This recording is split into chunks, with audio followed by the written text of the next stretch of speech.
All right, we're recording. Speaker. All right, we've got a long way to go this morning and a short time to get there, as they say. So I'm just going to get going. Last time we left off, we were just barely into chapter 22, and I'm supposed to go to 24. And I don't think we're going to make it. I may have to beg Doug to let me have another Sunday to finish it, but we're going to try. So when we left off, David had been in the cave of Adullam. And if you remember, he's there and he's in the wilderness. And what was happening was that when we left off, it said that when his brothers and his fathers and all his house heard that David was on the run and in Adullam, they went down there to him.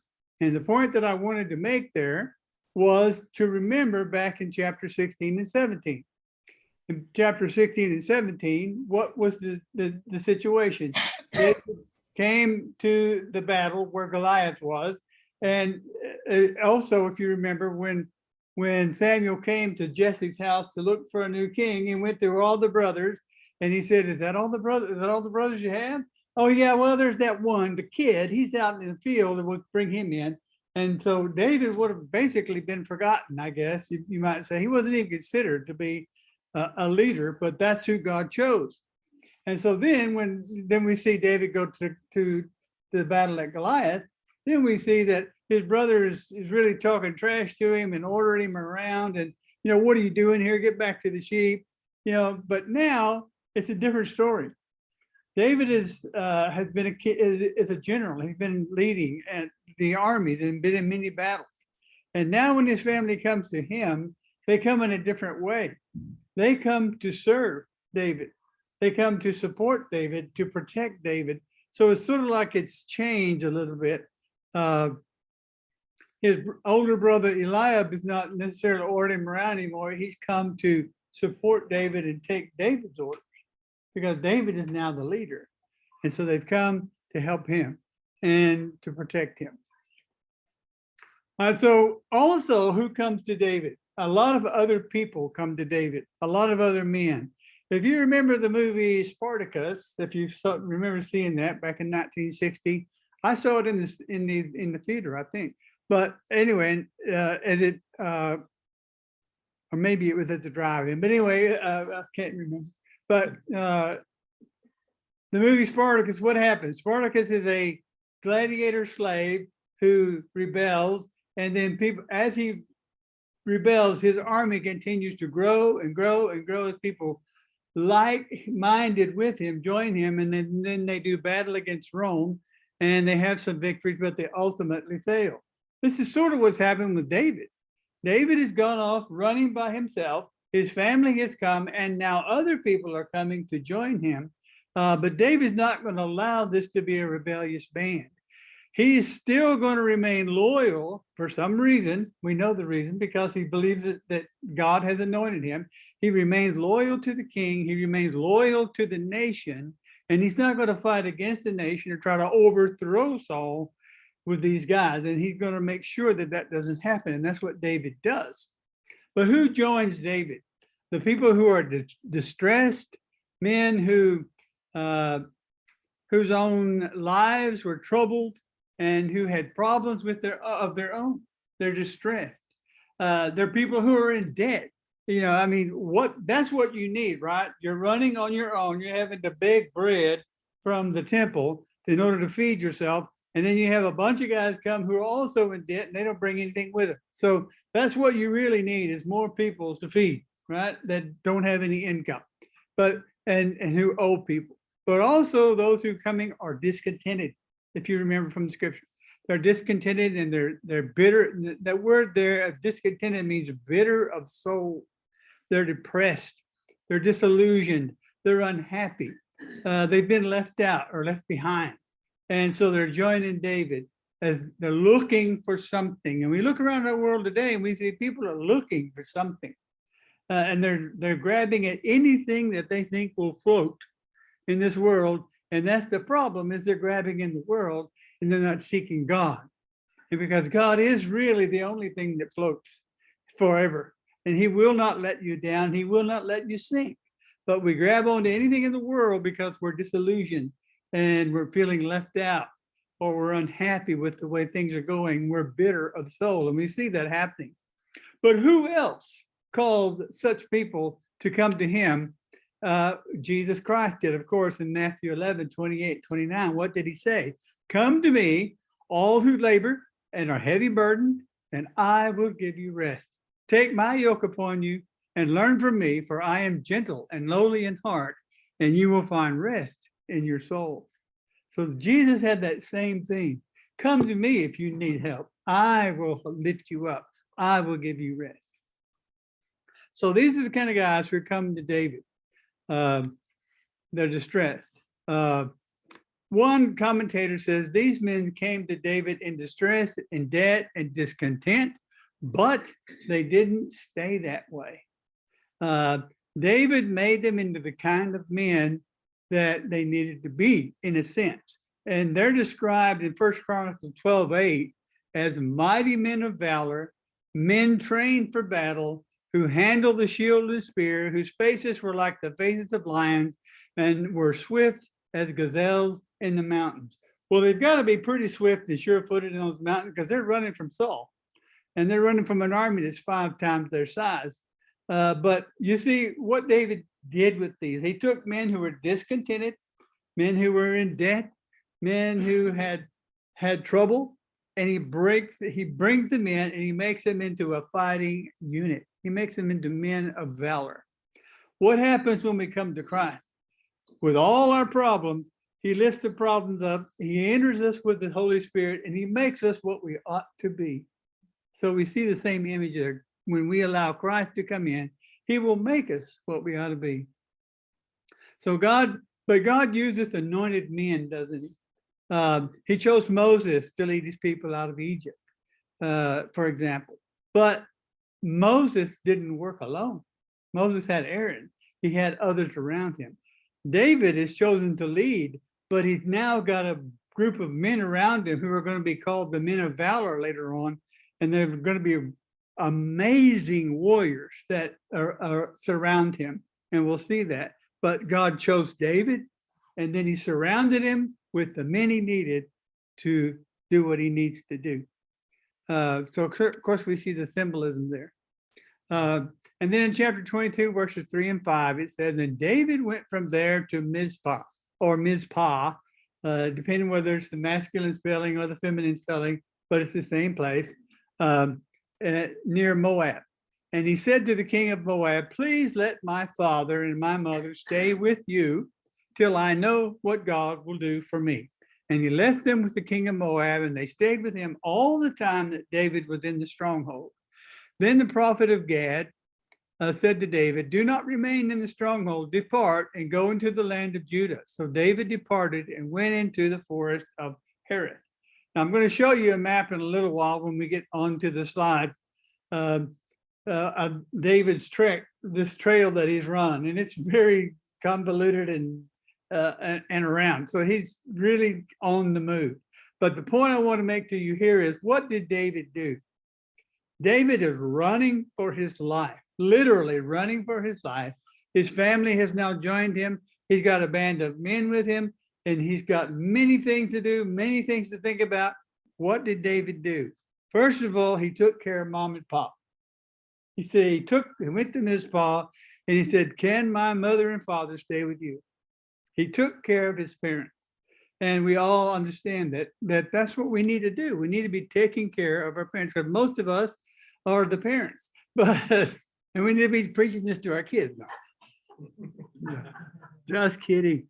But it's an important principle that we need to remember. We need to take care of our parents. And so that's what David did. With all the other things he had going on, he stopped and put mom and pop in a safe place, and then he went on. So he took care of them first. I just want to make that point. Verse 6. Now Saul heard that David was discovered, and the men who were with him. And Saul was sitting at Gibeah under the tamarisk tree. I know that's a tree. You ever notice something about Saul? Every time they talk about him, almost he's sitting in the shade under a tree. What is up with that? Smart man. Is he lazy or? I mean, but you look back to what we've read, and he's almost always sitting in the shade of a tree, kicking back. Anyway, so on the height with his spear in his hand. Now wait a minute, he's got his spear in his hand, and all the servants were standing about him. And Saul said to his servants who stood about him, "Hear now, people of Benjamin, will the son of Jesse give every one of you shields and vineyards? Will he make you all commanders of thousands and commanders of hundreds, that all of you have conspired against me? No, one disclosed to me when my son makes a covenant with the son of Jesse. None of you is sorry for me or discloses to me that my son has stirred up my servants against me to lie in wait as at this day." Then answered Doeg, the Edomite, who stood in the servant of Saul, "I saw Jesse coming, the son of Jesse coming to Nob, to Ahimelech, the son of Ahitub, and he inquired of the Lord for him and gave him provisions and gave him the sword of Goliath, the Philistine." What do we have here? Poor me, pitiful me, a pity party. He's nobody's helping me. You are the king, man. If you want something done, you order and it gets done. But nobody told my son would turn against me. And he's actually lying, because Jonathan's not turning his servants against him at all. He's just simply made allegiance with his friend David, and he's supporting David. You remember the song from Paul McCartney and Wings in 1970 called "Band on the Run"? Do you remember that song? Here we go. We have a band now on the run. It's not a single guy. It's not a fugitive anymore. It's a band. It's a group of men. So Saul got word that the men that David had been joined, and he doesn't like it. Now, anytime we see Saul with a spear in his hand, it's not good news. What does he do with the spear? He throws it at people when he gets angry. And so he's standing there with his spear in his hand. So you think anybody is bravely, boldly talking back to him? No, sir. They're all cowering and saying, "Yes, sir, yes, sir, yes, sir." They're not going to take any kind of confrontation with him, because he's got his spear in his hand, and he's going to throw it if he gets mad. So that's the kind of power that he has. It's the power of fear. But 400 men have to be housed and fed. It isn't as simple as when one man was running. Now he's got a group of men he has to take care of. So when he goes to find a place to hide or to stay, he's got to think about a place that's big enough for 400, not just one. And so it's a different dynamic than it was before. Those 5 loaves of bread that he was able to get from Ahimelech is not going to last very long with 400 guys. So he's got to think about those things. Okay, so notice it is, when Saul speaks of David, he doesn't speak of him as General David, the hero, David who has won many battles. He talks about his son of Jesse. He's that kid. He's that kid that we all know about. He sort of talks down about him, and he tries to diminish David because he's jealous. And that's what we do when we're jealous. We talk down, and we try to diminish the other person. He's that humble sheep farmer. He's just a kid. One of the things I have on this screen that I got a t-shirt one time. I don't remember where, some amusement park or other, but I always wore it for our kids. And it said, "Do you want some cheese with that wine?" WHINE. Do you want some cheese with that wine? He's whining, and and he's complaining, and it's all about me. That's what the way Saul is, and that's the way we are sometimes too. It's all about me, and it's not a good place to be. But sometimes we go there, and we need to get out of there and remember that we're to put others first in our life. He said, "Even my own son's against me. Poor, pitiful me. No one loves me. Everybody hates me. They won't tell me where this farm boy is located." But Do you remember Doeg? You remember Doeg when we talked about him before? Where was he? He was eavesdropping on the conversation David had with Ahimelech. You remember that? Remember I told you that this was going to come back and he was not going to be a good guy? Here he is. He's a rat. He's a stoolie. He's spilling the beans. This rat Doeg says, remember, he says, I saw him at Nob. I know about him. But then he lies. He doesn't even tell the truth. He gives false testimony. He sort of reimagines Ahimelech's role in this. He doesn't actually say what happened. Ahimelech did not know David was running. He questioned him, and David gave him a story. I'm on a secret mission for the king.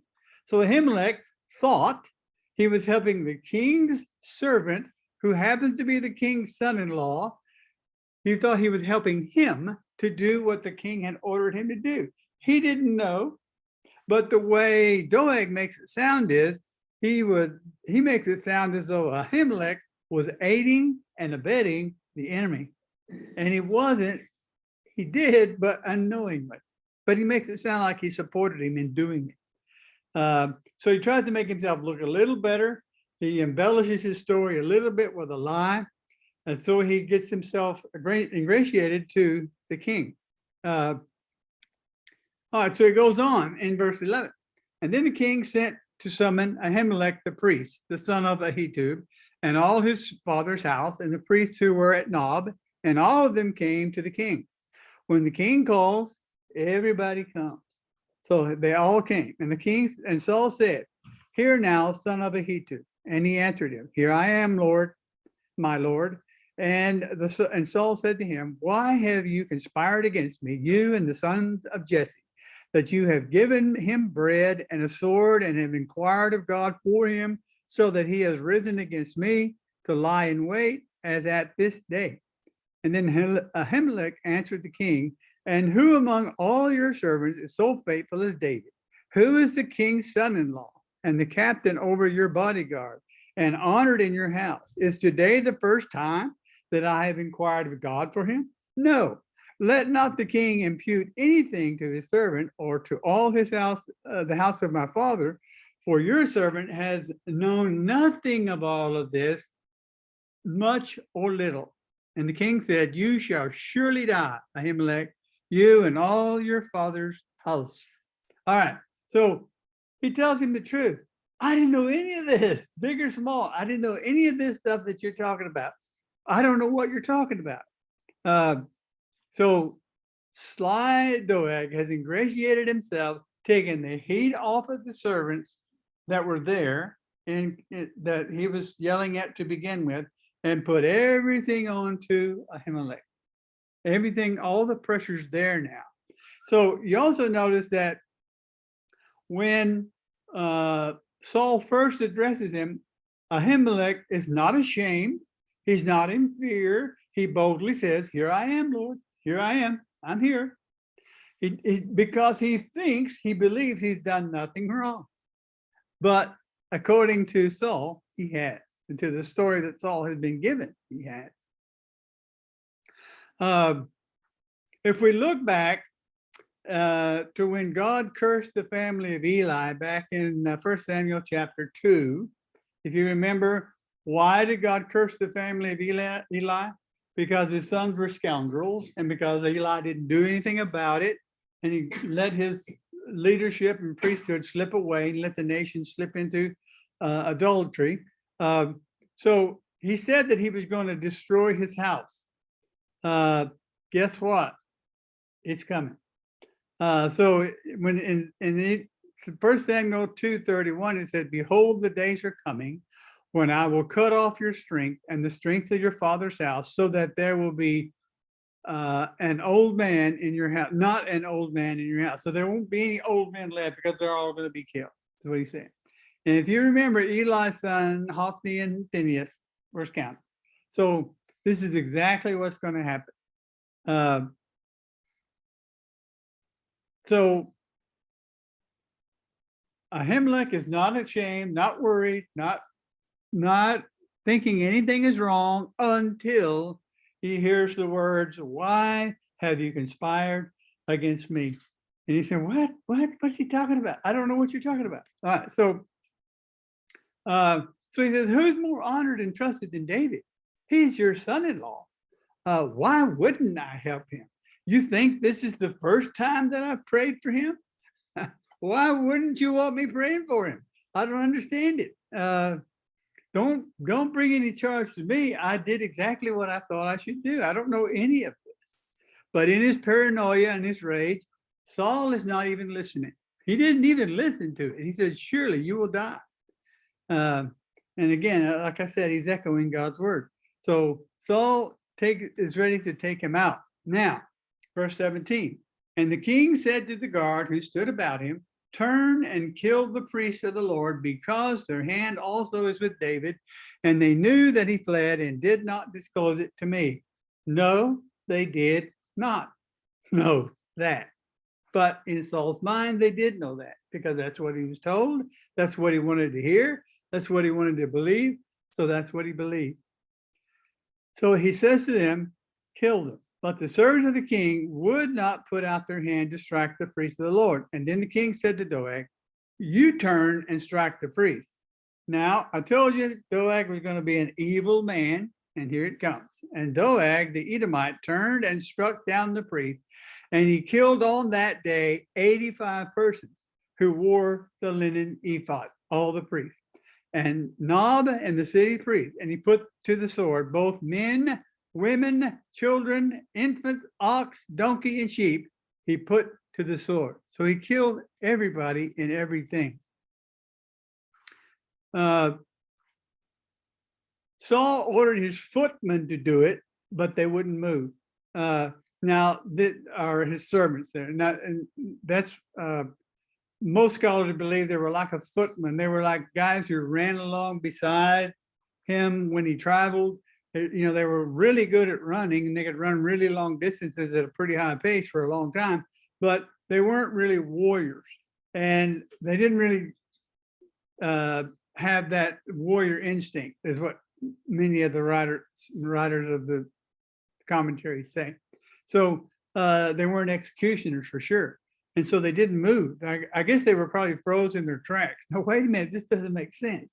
This guy says he doesn't know anything about it. You're just going to kill him. And maybe they just were dumbstruck at all that was going on around them, but they didn't move. I would think others. I mean, how could one man kill 80 somewhat people without them running in all different directions? Right. Yeah. I'm sure he led others to do it, but right. Yeah, but he did it. So, but Saul is not deterred. They won't do it. So he turns to a contractor. If you remember, that's really what Doeg is. He's not a Hebrew. He's not a Jew. He's not an Israelite. He works for them. He's an Edomite.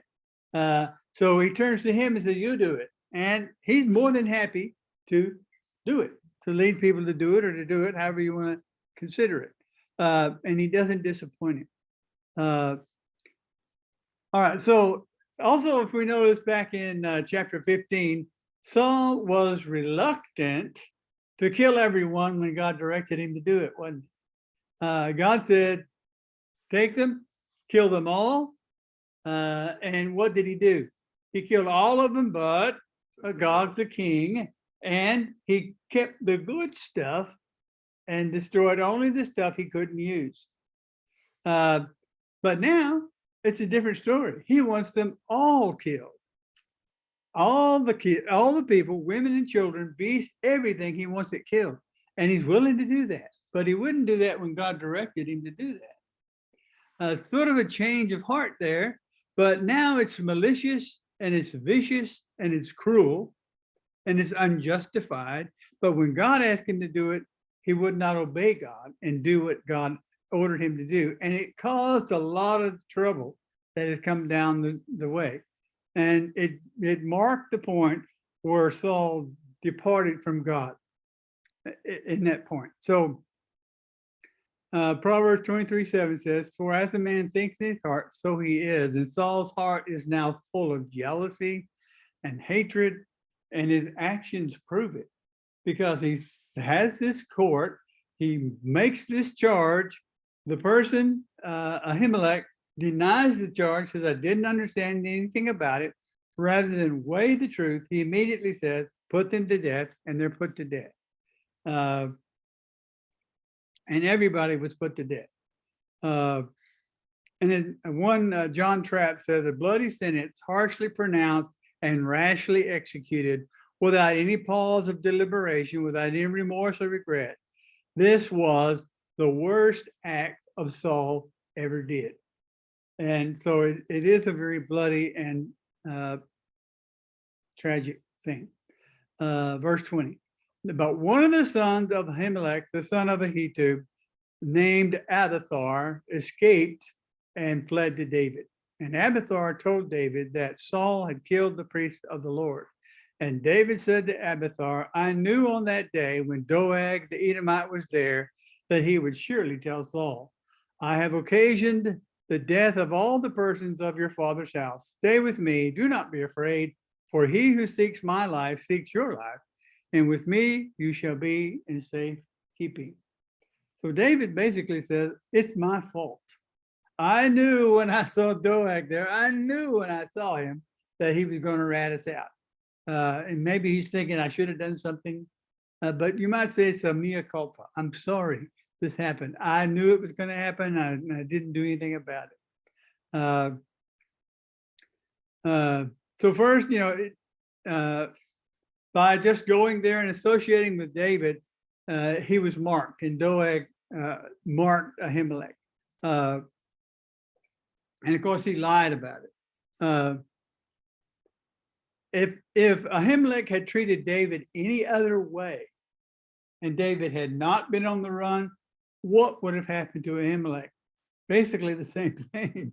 If he had gone against the king's wishes and not supported David, David could have killed him because you're supposed to be helping. But he did what he thought was right, and he got burned for it. Does that ever happen to us today? Do we do what we think is right, but it just causes us more trouble because the world doesn't like it?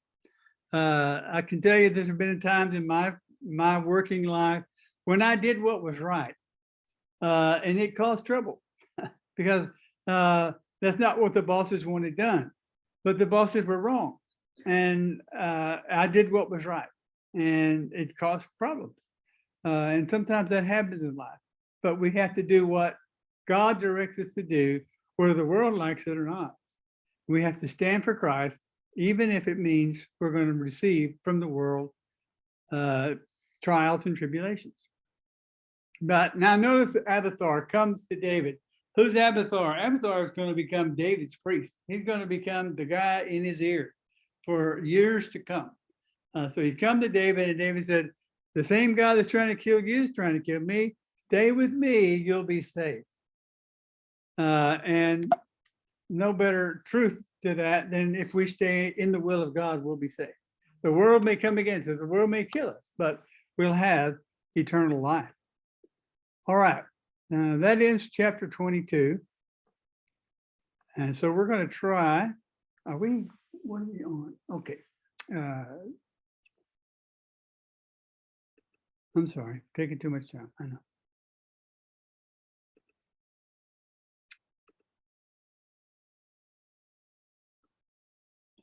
All right, that got Samuel 23 and 24 on the screen? Okay.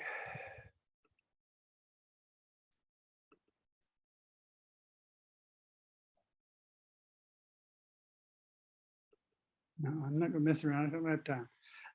I can't make it play for some reason. Yeah, there we go. There we go. All right. All right. See that? Just say yes. All right.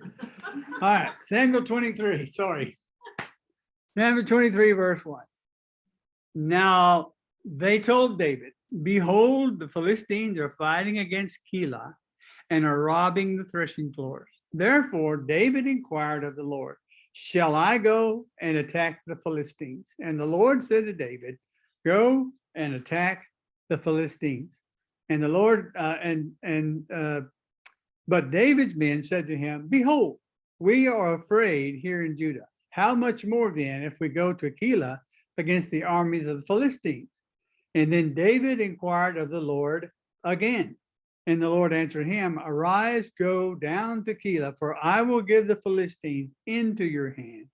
And David and his men went to Keilah and fought with the Philistines and brought away their livestock and struck them with a great blow. So David saved the inhabitants of Keilah. All right, here's the map I was telling you about.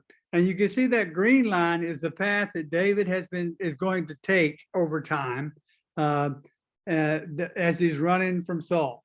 And we're at Samuel 23:1, we're at Keilah. That's where he is. That's where he goes to do this battle. So that's a pretty good map, I think. And it shows of all the places he went down to Mizpah, you see down in Moab, left his parents there, set them aside, get them safe. And he comes back. And so he's doing battle in Keilah. That's where he is. All right. So David put the needs of others first. We see that. David's on the run. He's got 400 guys with him. He's got to feed them. He's got to stay hidden because Saul is army far outnumbers them. And so he doesn't want to fight against Saul to begin with because he still remains loyal to the nation and to God and to the position of king, if not the person of king. And so he doesn't want to fight. So he's running and he doesn't want to die, I guess, probably. But so he's on the run.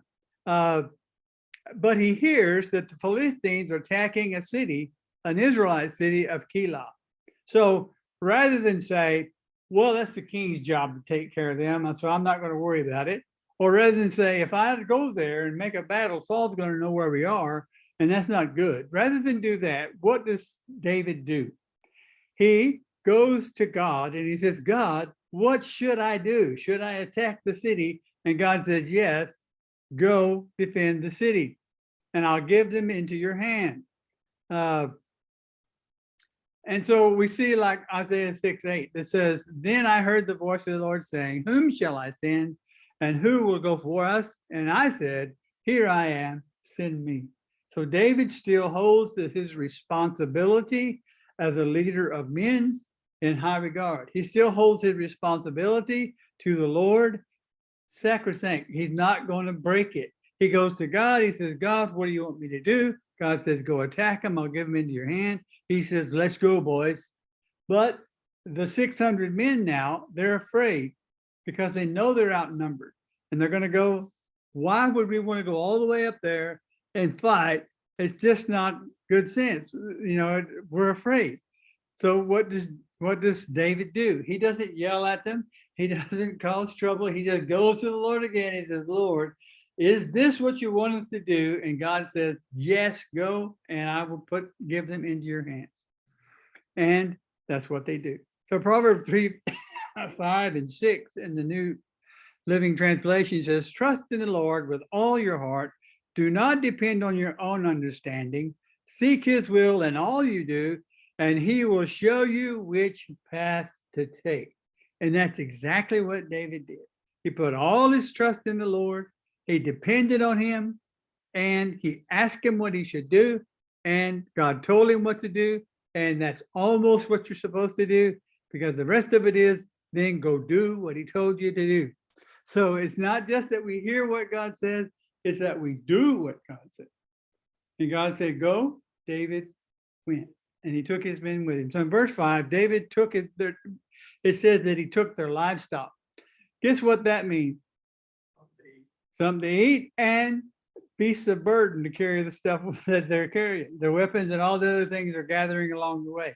So it was a strategic move that they got to take all this with them. And they defeated the Philistines at Keilah, and they defended the city, and they saved the people of the city.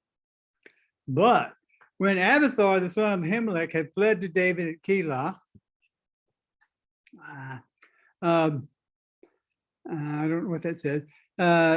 He came down with an ephod in his hand, and now it was told that Saul that David had come to Keilah, and Saul said, God has given him into my hand, for he has shut himself in by entering a town that has gates and bars.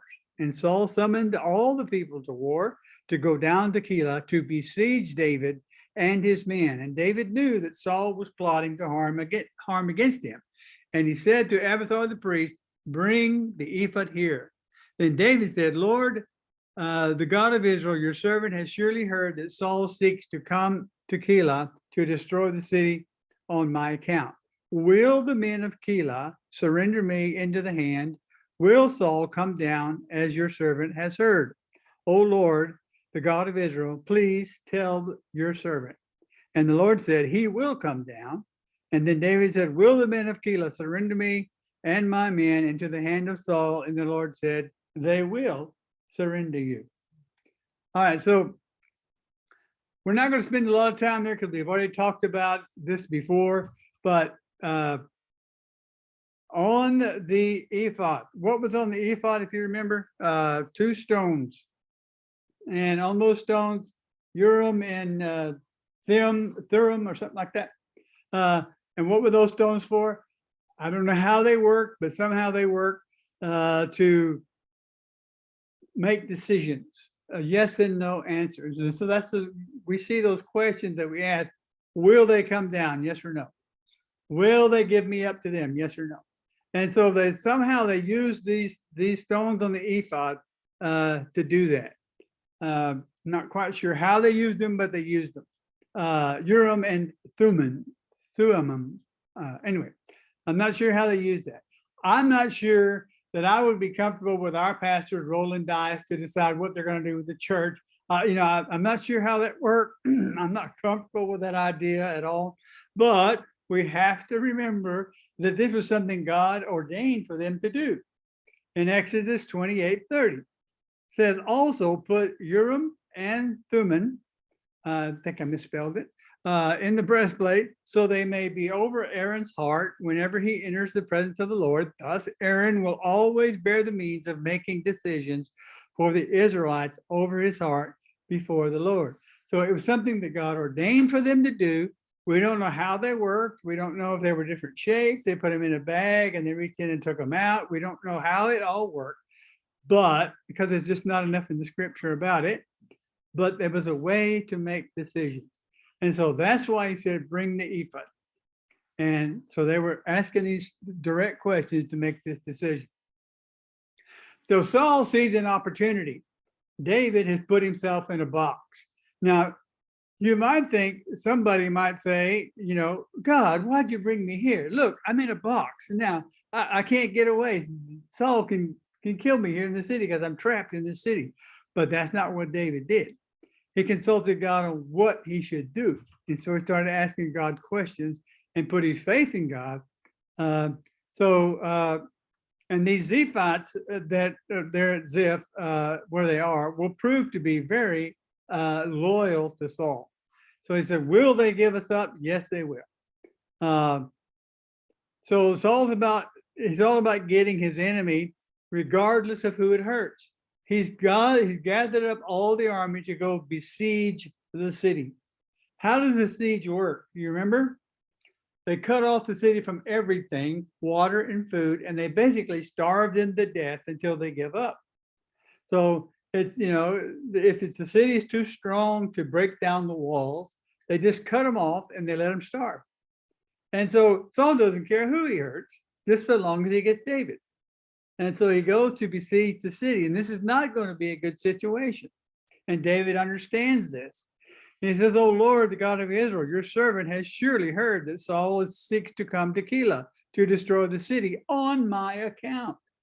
Help me, Lord. I don't want these people to be hurt because of me." So he feels for the people. I don't know if you remember the old hymn, follow, I will follow Jesus everywhere, anywhere. I will follow on. You remember that? That's David's heart. He's going to follow God and do what God tells him to do, regardless of what else happens. So then in verse 13 and 14, it says, then David and his men, who were about 600, rose and departed Keilah, and they went wherever they could go. So they just went to where they could find a place to hide. And when Saul was told that David had escaped from Keilah, he gave up the expedition, and David remained in the strongholds of the wilderness, in the hill country of the wilderness of Ziph, And Saul sought him every day, but God did not give him into his hand. So the city is saved. The city that God had David defend is now spared the siege. David has gone on, and David are moving around in the wilderness of Ziph. All right, so here's the map again. And you'll see over there on the coastline that says En Gedi. And we're going to go there eventually, but you see the wilderness of Ziph and where we are. It's in that wilderness and there, Horesh and there. He's just hiding out in there, running around. But later on, we're going to go to En Gedi in chapter 24. But by the way, did y'all watch that video? Yes. Wasn't that an informative video? I thought it was really good. I wish I could do something that well.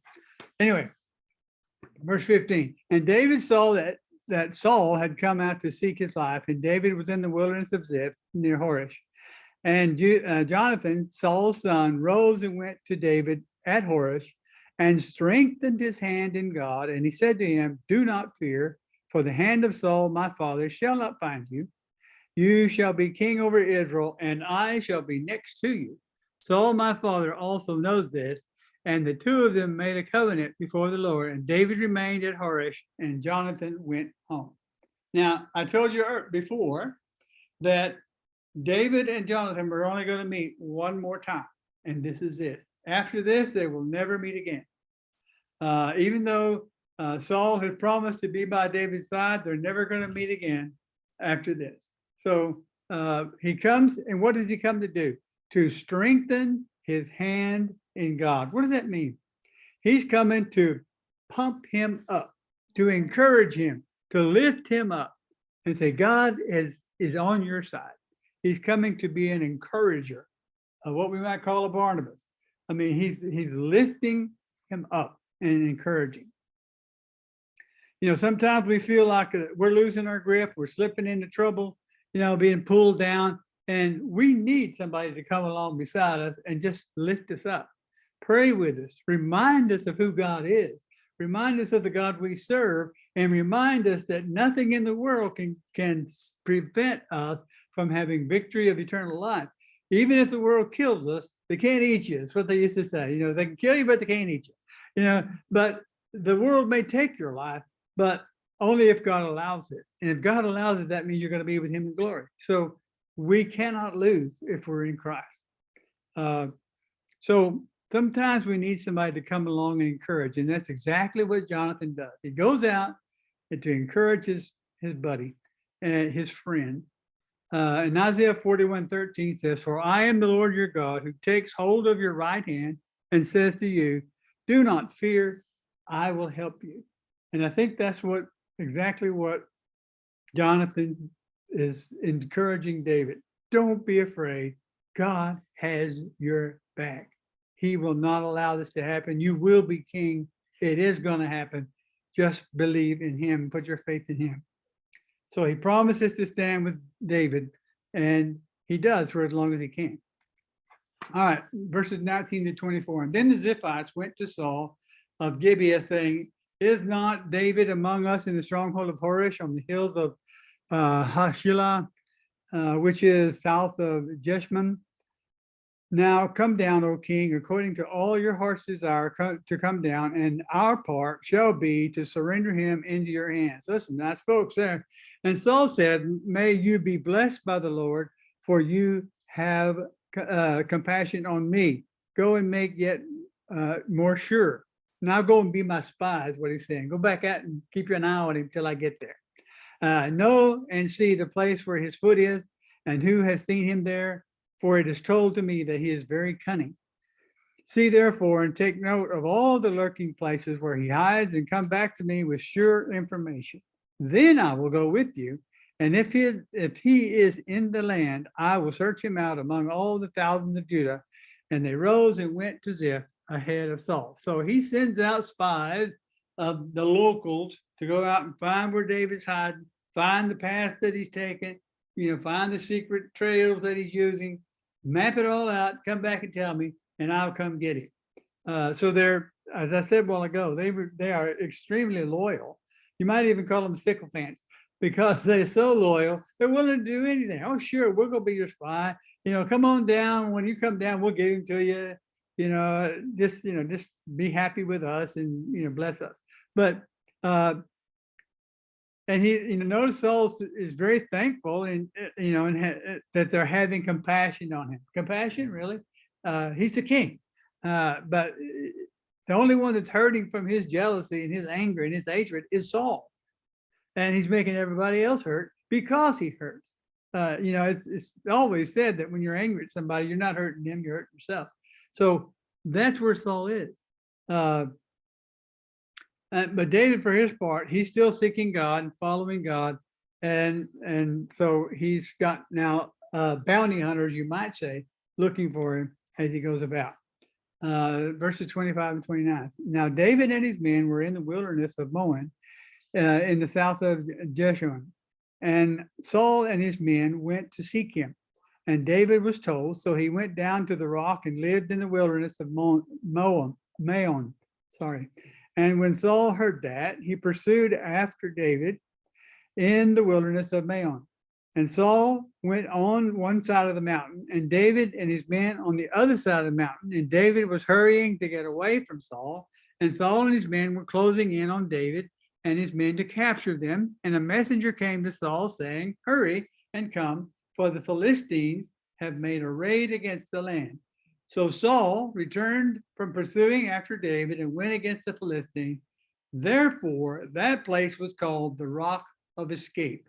And David went up from there and lived in the strongholds of En-Gedi. What time is it? Okay, we'll have to take 24 next week. I'm sorry. But I just can't let some of this stuff go. I started to just skip over it and get to the high spot. I just can't. There's just too much stuff that I think God wants us to hear. Anyway, let's finish this off. In the movie, the World War II movie, Longest Day. Do you remember seeing that movie, 1962? I remember, but I don't remember what it was.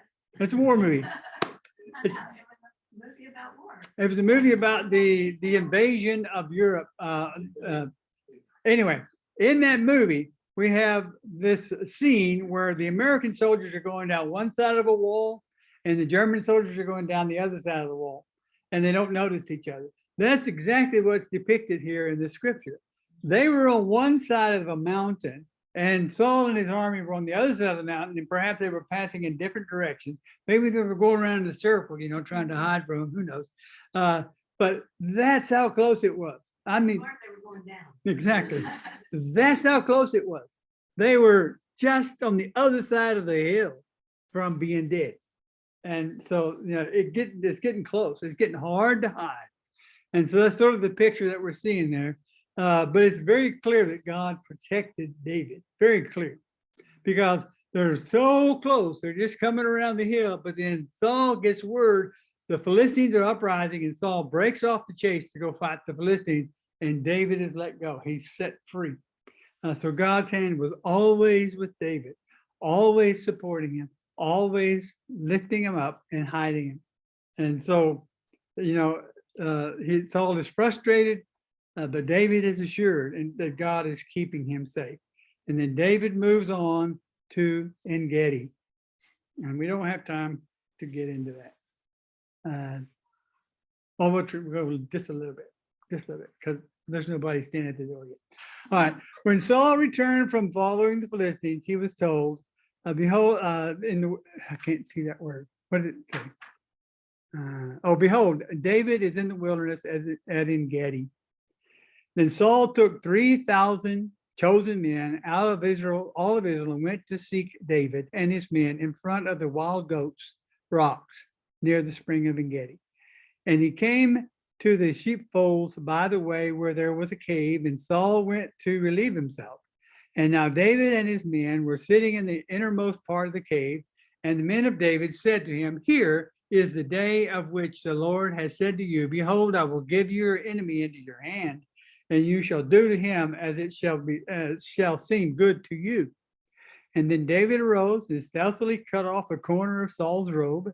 And afterward, David's heart struck him because he had cut off the corner of Saul's robe. And he said to the men, the Lord forbid that I should do this thing to my Lord, the Lord's anointed, to put out my hand against him. seeing he is the Lord's anointed. So David persuaded his men with these words and did not prevent them to attack Saul. And Saul arose up and left the cave and went on his way. First of all, look at the allegiance these men have to David. This is the absolute perfect opportunity to put this to an end. They don't like Saul either. They're running from Saul too. And all they got to do is slip in there and cut his throat, and it's over. And David is king. But because David persuades them with his words, they do not do it. This is the power of leadership that we see David has. But God has given him that spirit that they pause and they don't do what they want to do. Okay.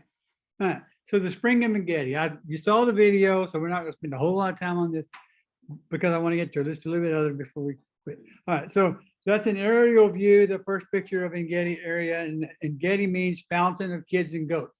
So there are a lot of wild goats running around there, and you see that Saul goes to a place that's called the Rock of the Goats, and there's a sheepfold there. So it's a good place to bring sheep to get water, because all around the land, as you can see, it's dry. There's not much water there, but at that one spot, there's water. If you see the second picture, that's a picture of the waterfall that's there and the pool that's there.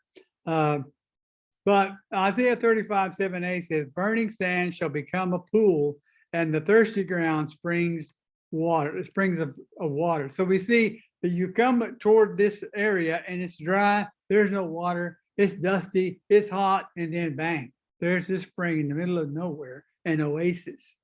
So Engedi is an oasis for the thirsty land. And John 7:37b says, if anyone thirsts, let him come to me and drink. Jesus is also a spring of living water in a thirsty land. There's no water outside of Christ. It's all dry. There's no salvation. There's no eternity until we come to Christ, the spring of living water. He's the oasis in a thirsty land. If you were able to view the video that I sent you, you heard all about that, and that David has Saul has tried to kill David 7 times. 7 times he tried to kill him, and now David has the chance to kill him, and he doesn't take it. This time is another near-death experience, but it's a near-death experience for Saul, but he doesn't even know it until later. And we're going to let it go right there because we have to finish. So read on in 24 if you haven't already read it. Read on and see what happens. You already know what happened. I'm sure if you were raised up in Sunday school, you know what happened. But read on and let's get together next time. And I promise, if Doug will let me have time, I'll finish, and you won't have to look at me for another 4 or 5 weeks after that.